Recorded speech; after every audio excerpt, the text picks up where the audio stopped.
I'm Anya. I'm 25 years old today, and I'm sitting here in the United States, contemplating a day that forever changed my perspective on what family truly means. I'm creating a video about a moment etched into my memory. My mom smirked. "Sorry, this table's for family only." Everyone laughed. I smiled and left, but you know that feeling when you're caught between a rock and a hard place? Now imagine that rock is a $500,000 mortgage, and the hard place is your own parents telling you, pay for your sister's loan. It's your duty. Yeah, I'm talking about the time my parents took a $523,000 mortgage for my sister and demanded I pay for it. I smiled, but to truly understand that day, we need to rewind a bit. My relationship with my mother, and indeed with much of my extended family, was never a Hallmark card. It was a tapestry woven with subtle digs, backhanded compliments, and a pervasive feeling of being an outsider looking in. I was always the different one, the one who questioned, who pursued unconventional dreams, who dared to have opinions that diverged from the family narrative. While my cousins were lauded for following traditional paths, law, medicine, finance, I gravitated towards the arts, towards building something from the ground up, something unconventional. This wasn't just a difference in career choice, it was a fundamental clash of values. My passions were often met with dismissive waves of the hand, or worse, pitying sighs. "Oh, Anya, still chasing those rainbows?" my aunt would say, her voice dripping with mock concern, making sure everyone within earshot heard her pronouncement. It was a subtle form of invalidation, constantly chipping away at my self-esteem, making me feel as though my aspirations were childish whims rather than genuine ambitions. Growing up, I felt like a background character in my own life. Family. Gatherings were showcases for my cousins' achievements, their promotions, their engagements, their perfectly curated lives. I'd sit there, smiling politely, listening to the effusive praise heaped upon them, while my own quiet victories went unnoticed, uncelebrated. I remember once, after I'd won a regional art competition, a significant achievement for a budding artist, I cautiously brought it up at Sunday dinner. My mother simply changed the subject, asking my cousin about his recent bonus. It was a clear message. My achievements in their eyes simply didn't measure up. This constant invalidation, though incredibly painful, also built a resilience I didn't know I possessed. I learned to find validation elsewhere, in my art, in my few close friends, in the quiet moments of achieving small victories that no one in my family ever bothered to acknowledge. Their disregard, though hurtful, paradoxically gave me a strange kind of freedom. I wasn't beholden to their expectations because I knew deep down that I could never truly meet them, nor did I want to. I started to understand that my worth wasn't tied to their approval, a realization that would become crucial later. The specific incident that led to that infamous dinner wasn't a grand betrayal, not in the traditional sense, but it cut deeper than any overt act could have. It was something so mundane, so ordinary, that its impact was disproportionately severe. It involved a small inheritance from my grandmother, money that, by her clear instructions in her will, was divided equally among her grandchildren. A small sum, yes, but symbolically significant. My grandmother, bless her soul, was the only one in the family who truly saw me, who encouraged my creative spirit, who believed in my unconventional dreams. She was the one who bought me my first professional art supplies, who hung my early drawings on her fridge, who would quietly slip me books on entrepreneurship. Her will was clear. Her house to my mother, and the remaining assets, including a modest sum of cash, to be split amongst us grandchildren. It was a final gesture of her unwavering love and fairness. My mother, however, decided to reinterpret that will. She believed that because I was struggling, her word, not mine, I was building my own business, taking calculated risks, embracing the lean early days of entrepreneurship, my share should go to my cousins who were more established and needed it more. She rationalized it as a way to protect me from squandering the money on frivolous artistic pursuits. I found out about this through a hushed conversation I overheard. I was visiting my mother, and she was on the phone with my aunt openly, discussing her plans to divert my inheritance. She was laughing about how she was doing me a favor, preventing me from wasting it, and how I'd thank her later. The audacity, the sheer contempt for my grandmother's wishes, and for my own autonomy was breathtaking. It wasn't just about the money, it was about her complete disregard for my ability to manage my own life, about her conviction that she knew what was best for me, even if it meant overriding a deceased loved one's final wishes. I confronted her, calmly, rationally, my voice steady despite the tremor in my hands. I laid out the facts, the clear wording of my grandmother's will. I expected some level of remorse, perhaps even a defensive justification. What I got was a chillingly indifferent, almost bored response. Her eyes, usually so expressive, were flat. "What's yours is ours, Anya," she stated, her voice flat, devoid of emotion. "You'll thank me later. Your cousins have mortgages, children. You have your art." That last phrase, "your art," was delivered with a subtle sneer, as if it were a dirty word. That's when the true colors began to show. It wasn't about need, it was about control, about putting me in my perceived place.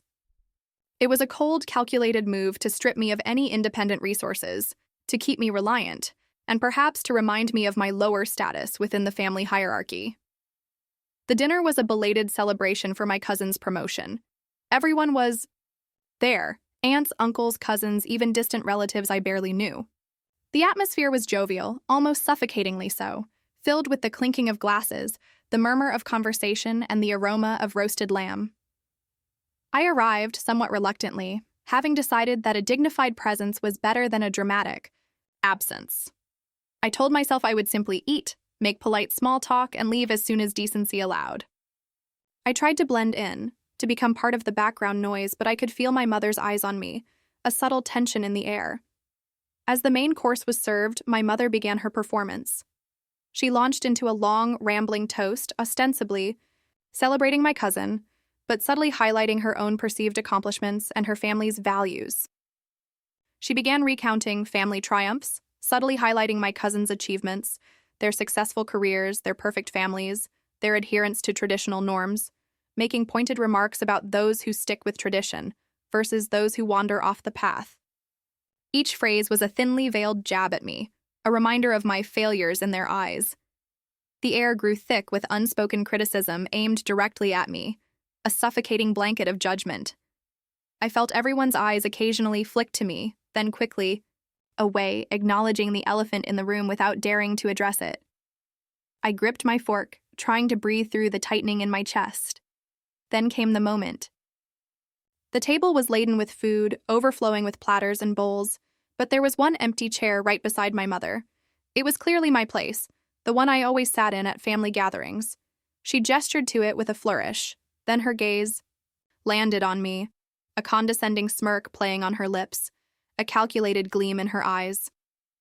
"Sorry, Anya," she chirped, her voice falsely sweet, loud enough for everyone to hear. "This table's for family only." A ripple of laughter went through the room. My uncle chuckled. My aunt patted my mother's arm approvingly.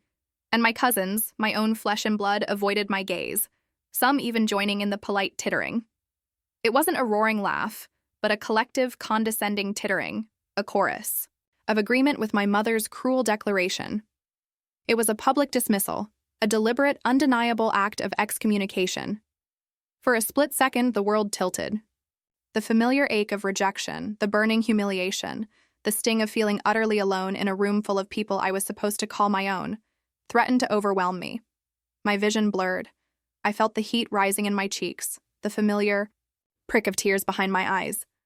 But then, in that agonizing pause, something shifted within me. It wasn't a flicker, but a profound, unshakable change. In that moment, surrounded by their laughter and my mother's triumphant smirk, a profound clarity washed over me. This wasn't just about the money, or the dinner, or even my mother's cruelty. This was about my entire life, about continually seeking acceptance and validation from people who were never going to offer it. It was about chasing a ghost, a mirage of familial love that simply didn't exist in the way I longed for it. And I suddenly realized, with a profound sense of peace, I didn't need it. Their approval was a burden, a chain I had unconsciously allowed to bind me. My worth wasn't contingent on their recognition. So I smiled. Not a forced smile, not a fake smile to hide my pain, but a genuine, almost blissful smile. It was the smile of someone who had just been set free from a heavy, lifelong burden. My mother's eyes, still fixed on me, widened slightly. Her smirk faltered, replaced by a flicker of confusion, perhaps even a hint of unease. She had expected tears, a scene, a breakdown. She had anticipated the satisfaction of watching me crumble. But what she got was quiet dignity, a serene defiance that completely threw her off guard. I stood up, calmly, deliberately, my movements slow and measured. I met my mother's gaze, my smile unwavering. I didn't say a word. There was no need. My smile and my quiet departure spoke volumes. It was a silent declaration of independence. As I turned and walked towards the door, the laughter slowly died, replaced by an uncomfortable, palpable silence. The room, which had been so loud just moments before, became eerily still. I could feel their eyes on my back, their unspoken questions. I left their family table behind, not with anger, but with a profound sense of relief. That night, I didn't lose my family. I gained myself. I stepped out of that house and into a different future, one where my path was my own, unburdened by their judgment. It was a moment of true liberation. The but. The sweetness of strategic success, the but, in the title is crucial. Because leaving that table was just the beginning of my true journey. The pain of that public humiliation, the sting of my mother's betrayal, didn't break me. It forged me. It ignited a fire within me, a relentless drive to prove, not to them, but to myself, that I was more than their dismissive labels. The next few months were a whirlwind of focused energy, a period of intense personal growth and professional acceleration. Their dismissal fueled me. I poured every ounce of my being into my business. The very artistic pursuits they had scoffed at, I worked tirelessly, refining my craft, networking relentlessly, seeking out mentors, pushing boundaries I hadn't dared to cross before. I stopped seeking their approval and started chasing my own dreams with a ferocity I hadn't known I possessed. Every late night, every early morning, every challenge overcome was a quiet victory against their low expectations. My business, which they had dismissed as a hobby or a phase, began to flourish. Small successes turned into bigger ones. My income grew steadily, my client base expanded, and my reputation solidified within my industry. I started receiving recognition from external sources, industry awards, features in online publications, invitations to speak at events. And slowly, subtly, the tables began to turn. They started hearing about my achievements not from me, but from outside sources, from mutual acquaintances, from the internet. They saw my growing presence, my blossoming success, and the whispers began. Not whispers of pity, but whispers of surprise, perhaps even a hint of envy. They saw the tangible proof of my independence, the visible manifestation of my thriving life, a life built entirely on my own terms without their help or approval. The true revenge wasn't about bitterness or retaliation. It was about living my best life, independently and successfully, proving them wrong without uttering a single accusatory word. It was about building a life so rich, so fulfilling, and so entirely my own that their opinions became utterly irrelevant. There was no grand confrontation, no dramatic "I told you so." The satisfaction came from simply existing, thriving, and shining brightly in my own space, making their past cruelty seem petty and short-sighted in comparison. And let me tell you, there's nothing more profoundly satisfying than watching those who underestimated you realize their mistake, not because you gloated or sought their recognition, but because your success speaks for itself, loud and clear, in a language they can no longer ignore. It's the quiet power of outgrowing their expectations, of building a world where their negativity simply has no place. Ready for more empowering revenge stories? Make sure you subscribe right now and dive into our next compelling tale.